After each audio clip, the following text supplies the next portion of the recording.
here it is, the horn.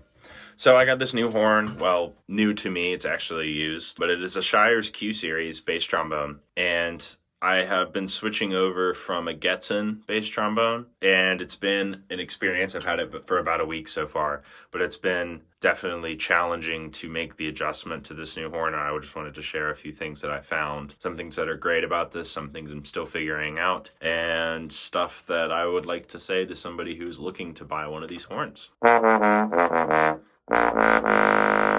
So the horn I did play before this, it was the studio's horn, and I played it for about 2 years, and it had Thayer valves on it, which look like this. And as you can see, this has traditional rotor valves on it.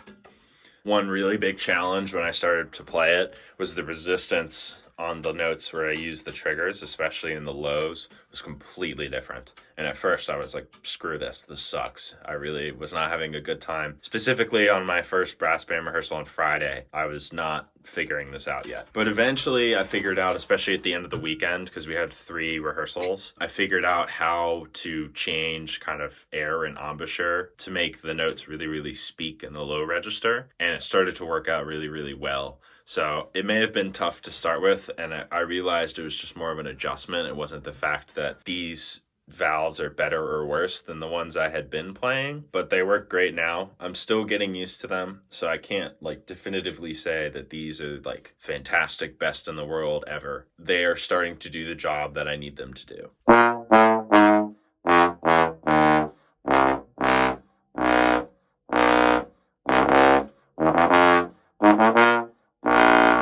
Another thing with this horn specifically that is exponentially better is, first of all, for those of you who don't know, a little educational moment. There's this middle part here with no triggers pressed that is just like a normal trombone if you just removed these parts. And then this side is the F side, and the air goes through there when you press down the thumb. And then there's the G flat side, which is on this side when you just press down the second valve. And then when you press down them both, it goes to D. So with the G flat side here on my Getzen, I couldn't push out this slide enough. So I was constantly sharp, and I would always have to like move my main slide out a little bit to compensate for that. And the notes, like if I would play D flat in first with just the second,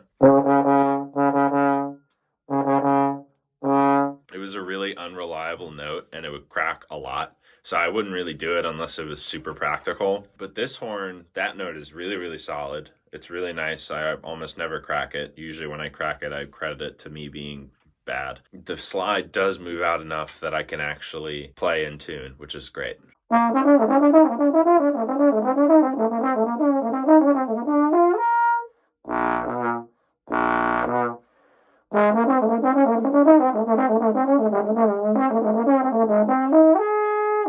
Overall, this horn is it's really cool looking.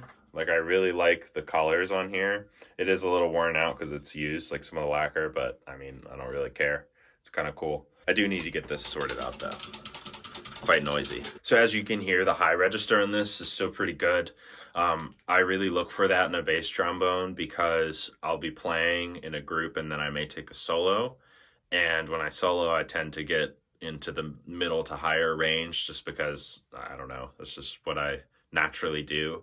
And if it's really, really hard to play up there, I tend to chop out really fast, and that sucks. And keep in mind, it's still a bass trombone, so it's not like the best high register. A tenor is definitely easier, but it's still good. Okay, so overall, this thing is really, really good. I'm really loving it so far. It's definitely a great price point for what you get. It's not the highest quality. Obviously, a custom is probably going to be better than this. But for the price that it is really good. And I really am enjoying how it's sounding and the way it feels. So to kind of show off what it really sounds like, I got a little clip at the end of me playing some Reggie Chapman stuff, just to show off some of this low range and its proficiency.